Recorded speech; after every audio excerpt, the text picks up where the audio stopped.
boobu ñu ngi toog di xaarandi taxawaay bi ca kaw cour suprême war a am c'est important façon ñun également à notre niveau dinañ leen toppal yooyu les xibaar alors Major maa ngi gis ay affrontement yu am ci campagne bi diggante Amadou Ba pro Amadou Ba yi ak pro Diomaye Faye yi am na foofee ca Parcelles amaat na foofee ca Pikine maa ngi gis sax Mouhamadou Makhtar Cissé nga xamante ni moom moo di le ministre de l'Intérieur di ci àttu ci journal bi comme pour dire que ni réew mi yàgg nañoo baaxoo ay élection et que nit ñi dañoo war a dellu si waat seen xel violence fajul dara ci tënk lu ni mel bokk na ci ponk yi nga xamante ni wax na ko ci xëtu yéenekaay yu tey yi lu ni mel lan moo ko sabab parce que yeneen candidats yi bëri na pourquoi affrontement war a am entre pro Amadou Ba ak pro Diomaye. mais boo jàngee psychologie di enquête dara on sait la violence d'où ça vient c'est des pro Diomaye yi ñooy provoqué affrontement bi parce que ils sont violents et ils pensent qu'ils ont le dessus de la violence sur les autres verbal comme gestuel c'est-à-dire c'est eux qui continuent à faire la violence et si le Sénégal plonge dans une violence ñoom la parce que dama jox exemple tey ñoom lu mënoon xew ci élection yi tey si ça n'est pas favorable ils vont essayer de sortir et d'essayer de faire la violence c'est blanc comme neige alors que si c'était le contraire du am donc ñoom seen bopp ñoom ñooy continuer seen violence mais après la loi d'amnistie c'est ceux qui continueront auront moyen à partir avec la justice et les institutions étatiques chargées de cela veilleront à ça et prochainement les gens qui seront pris pour droit commun et puis ils vont aller purger de l'homme. Est-ce que lii dafay annoncer les couleurs que ni ci mais tant pis mais ci présidentielle bi peut-être combat bi mu ngi nekk entre Amadou Ba ak Diomaye. Non, il y a pas de combat parce que aucun membre de l'APR ne les attaque et les trouve là où ils sont. kenn du leen fekk ñoom kenn du leen jege kenn du leen laal parce que les gens ont pu apprécier leur capacité de nuire et de violence. Tout le monde l'a compris parce que ils menacent même les gens dans leur maison et autres tel saaga ndey saaga téléphone def doole ànd ñoo seen sago mais quand même c'est bon parce que xamul tax leader yi ñuy protéger ñoom di ànd ak ñoom bis bu leen yàlla mayoon réussite ils seront tués dans le palais parce que ils pourront pas leur donner ce qu'ils veulent parce que c'est des gens entre guillemets dont l'intelligence sont limitées c'est des gens yoo xam ne c'est des ratés sur le plan des écoles scolaires et tout c'est du n'importe quoi donc c'est des ramassis donc ces gens-là quand tu leur fais croire à un projet ne peut pas être un projet c'est un plan qui peut être un projet comme le plan Sénégal émergent c'est ça qui est un projet mais projet bi un projet ne peut pas être un projet suñu projet ça ne peut pas être mais ce projet-là leur sera fatal le projet qu'ils parlent et qu'ils développent là ça leur sera fatal parce que ñoom ne pas même avoir le pouvoir moo gën ci ñoom seen avenir parce que ëllëg ce qu'ils ont dit aux gens là ils ne peuvent pas le faire ils ne peuvent pas le régler et c'est infaisable ils les trouveront dans le palais donc exemple laa la jox ñoom laa wax ñun li ñuy wax ñun dañ ko maîtriser te il est en train de prendre des prémices et ça a un début d'exécution ce qu'on dit c'est pas inventé c'est calculé et c'est sûr et c'est vrai Amadou Ba même s'il dit 1 million d'emplois on peut parce que déjà on a posé des actes rendez-vous li ma wax tantôt on est en train de poser des actes qui va permettre aux gens de retourner à la terre d'avoir des intrants et d'avoir de l'argent pour exploiter la terre maintenant on est en train de cadastrer tout le pays et à l'issue même un cultivateur aura un petit bail agraire yaa ngi may suivre oui. Les banques vont se substituer aux impôts et domaines ils vont prendre les terres par ce qu'on appelle les hypothèques des terres arables hein et que là quand tu cultives ton champ tu le cultives rien ne t'empêche et tu as 2 millions par l'hypothèque et tu exploites et tu payes ta créance donc on veut aller vers ça pour que la terre soit distribuée et que les femmes soient propriétaires de terre déjà loolu mooy njëkk a nekk souci bi les femmes soient propriétaires de terre et que la diversité des amphis on a changé les amphis vous suivez pas oui. On a fait beaucoup d'amphis de Kolda et d'ailleurs et des amphis qui vont permettre aux gosses d'avoir des métiers qui n'auront plus besoin d'être des fonctionnaires. D'accord. C'est ça qu'on est en train de faire. D'accord. Et que d'amener les gens à l'autosuffisance alimentaire par la pisciculture, par l'horticulture et par des femmes de Touba et de Mbacké et de Diourbel. Donc c'est juste la continuité. Voilà, et puis tu leur permettras de faire mais c'est la continuité dans l'amélioration et dans l'amélioration et dans la participation de tous. D'accord. La participation. D'accord.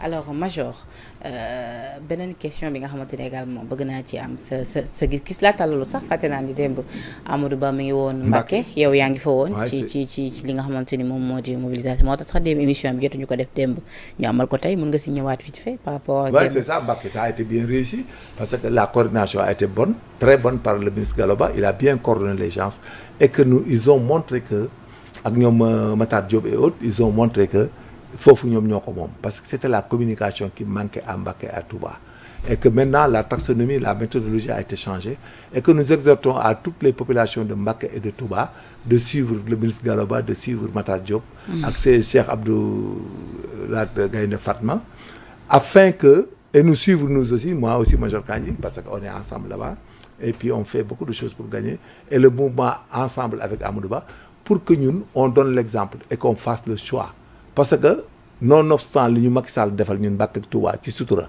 ci mbedd ci assainissement ak xaalis dégg nga ne Amadou Ba bi moo ñu fayaloon suñ titre foncier Diourbel ak Touba donc ñun kuy gor wala kuy nit moom ngay voteel moom la ñuy voteel tey ëllëg et puis on exhorte nos jeunes et nos enfants là-bas que de n'entrer pas de ne donne pas leur bras au loup parce que li ma gis ni ay ordre de loup la ëllëg ku ci pare da nga ci jël looy dund ëllëg sa njaboot dem sa yoon parce que c'est pas un projet ne peut pas être un projet c'est un plan qui peut être un projet. D'accord alors suñu charte réew major dafa wax ni ku ne kuy sénégalais rek sañ nga laaj li nga xamante ni moom moo di réew mi dagaan baatu askan bi mais également dafa wax ni képp kuy candidat à la présidentielle da nga war a tolloo ak sa moroomu candidat warut am kenn ku nga xamante ni moom mooy supérieur moroomam dans ce cas là naka nga mën a expliquer le fait que ni ku mel ni Diomaye mandataire am teew foofee ci RTS def enregistrement wax ci projet Bassirou Diomaye Faye teguñu ko donte ne nag gis nañu RTS di teg un tout petit peu li nga xamante ni moom moo di campagne Diomaye avec sa photo mais pourquoi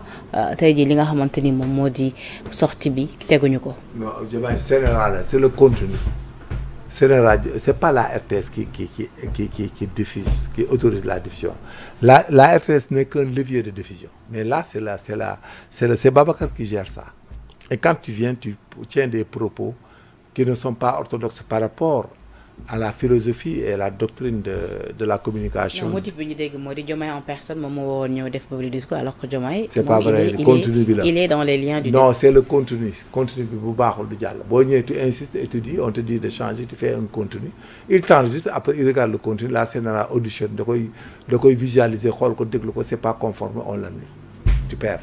Allez-y parler de plan de développement outre que d'aller discréditer. Mais est-ce normal? waaw mais c'est la vérité. Mais candidat non c'est normal parce que ñoom mais ils sont dans le discours acerbe monsieur madame dañu nekk dans le discours acerbe ils sont dans le discours qui provoque la violence des discours qui discréditent les choses qui disent pas là-bas mënoo dem di campagne nga dem naan wéy ñi ñu rey xam nañ leen état leen rey wala nangam dañ leen di enquêter dañ leen nangam alors qu'on est dans la d'amnistie c'est pas l'unité nationale ça enflamme on l'enlève c'est pas normal on l'enlève. D'accord. Tout ce que le Sénégal ne valide pas ne sera pas diffusé. D'accord. Est-ce que gis nga mobilisation major bi Diomaye coalition Diomaye de tout temps xam nañ ni mu mobilisé am ak ses alliés mais les maîtres Moussa Diop mais c'est ça tout le monde va là-bas les Mimi Touré et autres ñoom ñëpp waaw mais yow mais ñoom li ñu def rek ñun Mbacké moom kese lañ def muy benn dëkk ñoom li ñu dajale Sénégal ñëpp daw nañ ñëw bëgguma tudd tur yi xam nañ ñi fi ñëw xam nañ ñi fi jëmee xam nañ koy defee xam nañ lépp composition bi mais ñoom benn bi ñu def moom lañ def Mbacké ñun ñoo leen ëppale dama Mbacké non mais ñun ñoo leen ACAPES c'est un terrain de football tey ñu ngi dem mobiliser Rufisque ma ne dañuy daw di dem ñëpp a leen topp c'est des brouhahas c'est pas des votants ils seront la surprise parce que Amadou Ba va les gagner au premier tour ils vont sortir dire du n'importe quoi et il y aura aucune fraude parce qu'ils n'ont pas de militants des gens qui votent ils n'ont fait que appeler les jeunes que nous allons vous donner des travail sans que vous n'appreniez un métier sans que vous n'allez à l'école venez les repris de justice vous serez plus forts que les magistrats yéen leen di commander jeex na le système c'est très simple tu le dis mais ils viennent mais même ceux qui viennent ne savent même pas s'ils vont voter ils voteront pas parce que ay mineurs des gosses qui n'ont pas 17 ans 18 ans ngay dajal ay ponkal la ñu wër la nga yaakaar ne yaa ci nekk mais bu heure bi jotee doo am dara soo décompté tu auras le quart ne peut pas gagner des élections ce qui est sûr Amadou Ba va aller avec à 60% parce qu'ils n'ont rien. Ah ouais. Et que la preuve est que quand tu les vois marcher dans la rue à part les histoires de Sonko Diomaye où il y a une ordre on comprend on dit pas parce que nous sommes des Sénégalais on dit pas tous les noms on dit pas tous les mots c'est pas la peine mais à temps X tout sera clair ils n'ont rien du tout et puis ils peuvent rien faire pour ce pays ñi daw dugg leen déjà ñoom erreur bi ñu def rek waruñu woon nangu sax ces anciens ministres anciens premiers ministres anciens DG yëpp ñëw ci ñoom fay seeni bor la ñuy wut fu ñu fay pour fay seeni bor la ñuy wut il y a pas de conviction c'est des frustrés. Un frustré ne peut pas convaincre quand quelqu'un est frustré contre une armée contre une magistrature contre un État, contre un gouvernement, contre. C'est des frustrés, c'est des frustrés. Tout le monde, c'est des frustrés. C'est des frustrés. Quand tu n'es qu'un DG du Guénin, donc ils n'ont pas de conviction. D'accord. S'ils étaient à leur poste jusqu'à présent, ils ne vont jamais se rebiffer parce qu'ils ont un sentiment meilleur pour les Sénégalais. Il fallait comprendre quelqu'un qui démissionne de son poste pour aller s'exposer et faire la politique. Comme le juge Dème. Il a un argument, il a pris le risque. Comme capitaine qui nous dit, Dieye. Mais il a une idéologie, il est parti. C'est une personne qu'on peut accepter dans une société où on cherche la dignité. Parce qu'au moins... Mais combien de capitaine Dieye, major, c'est bien quand même de le mentionner. Peut-être souvent, les miroirs, c'est plus fiction, le rôle. De fiction, c'est-à-dire il parle de la philosophie. Il faut savoir lire ce qu'il dit.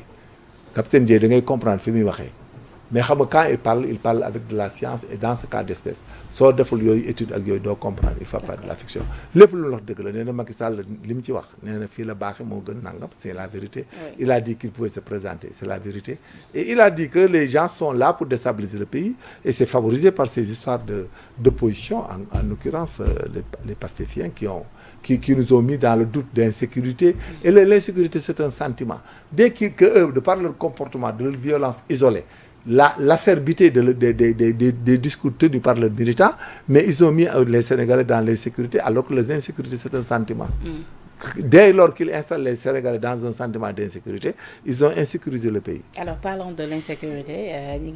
Lire ci journaux yi parce que qui dit campagne également wax wàllu sécurité wàllu kaaraange rawatina ci candidat mais également caravane yi nga xamante ni moom la ñuy àndal donc ñu ngi naan dinañ déployer les éléments BIP brigade d'intervention. De la police. Voilà, ñoom la ñuy déployer pour ñu assurer la sécurité des candidats. C'est ça. Ça a commencé nañ ko parce que candidat bu ñu ci assassiné woon tey ñoom da ngay dégg ñu ne état bi la ñoom seen partenaires frustrés en interne leurs partenaires en interne comme à l'extérieur du pays s'ils étaient venus par des sentiments ñoom c'est comme les manifestations rek kuñ ci rey ñu ne état la à qui le crime profite fi ne nii ñoom tey buñ ci reyoon kenn wala dara nga dégg ñu ne pour qu'on reprenne le processus nga dégg ñu ne état la fekk ci ñoom la moo tax ñu yóbbu BIP pour que lu ci am ñu xam ko en temps réel xanaa ki lay jox sécurité du moom moo lay assassiné. Le gouvernement c'est pas l'APR, c'est l'État du Sénégal et le gouvernement qui te donne une sécurité. Cela veut dire ki lay jox sécurité xanaa du moo lay rey du la rey donc bu lu ci xew ku ci dee ku ci gaañoo lu ci xew dal leen ci ñoom la pas état, pas police ni gendarmerie. Il faut me clair tout de suite. D'accord. Alors, Major, ça a été un plaisir de partager ce plateau avec yow. Vraiment, on est que nous avons maintenu ça. Nous avons eu également. Nous avons répondu à une invitation. Je veux que le mot de la fin. Mais je veux que tu aies un commentaire sur le recours du PDS et de ses alliés. Le Conseil constitutionnel a outrepassé ses prérogatives, assure Mambaignan. Moi, c'est ça. Il y en a beaucoup qui me disent qu'ils ont outrepassé leurs prérogatives. Donc, ça peut évoquer l'annulation du décret qui convoque le collectif électoral, là, comment vous l'appelez encore, le comité électoral. Oui. Voilà, donc ils ont évoqué ça. Maintenant, mais quand même, on ne peut pas être plus roi que le roi. On attend la Cour suprême jeudi et vendredi. Parce que c'est mieux, quoi. Mais on m'a dit depuis l'extérieur qu'ils ont outrepassé certaines de leurs prérogatives. Et en conséquence, ça peut amener des annulations dans la prise des mesures, quoi, dans la forme de prise des mesures, et que cela doit être repris. Maintenant, dans l'extension de cette requête et de l'extension des mesures à prendre, il y en a qui disent que c'est l'annulation du collectif électoral, c'est l'annulation, c'est la reprise du processus, et la dissolution du Conseil constitutionnel que les gens cherchent. Mais on verra ce que ça nous donnera d'ici vendredi. Oui. Voilà, et en d'autres termes, nous, notre candidat, c'est Amadou Ba. Nous, voilà, noble là de me changer. Intérêt du tax a tiit wala wuti leneen lu ñu ma mënoon dig du ma dem man Macky Sall Matar Cissé moo tax ma xam ko moo tax ma jàppale ko bi ma ko jàppalee mu désigné Amadou Ba c'est dans ce siège que ñu jàppale Amadou Ba donc ñun man je suis dans la philosophie de ça. Amadou Ba bi ñu ko jàppalee aussi moi je le connaissais avant parce que il était directeur des impôts et domaines. Je commande la brigade de recherche de Dakar, n'oubliez pas. Il était là-bas avec les Vincent Bidi, les autres et les autres, quoi, tout le monde, avec les Ibrahim Wade et tout le monde. Donc ça veut dire que j'étais entre guillemets petite autorité dans la localité. Il est très compétent et c'est lui qui peut nous amener au développement que nous espérons. on n'a pas encore quelqu'un de plus indiqué dans ce pays pour nous amener au développement. Et là, j'interpelle les fonctionnaires, les instituteurs, les étudiants et tous ceux qui veulent un jour sentir ce qu'on appelle nourrir un sentiment d'appartenance dans ce pays et dans le développement de ce pays. Ne pas l'élire, c'est de nous autoriser. Ils n'ont qu'à le terme autoriser, il faut aller le chercher dans le dictionnaire. Ne pas choisir Amadou Ba, c'est s'autoriser. D'accord.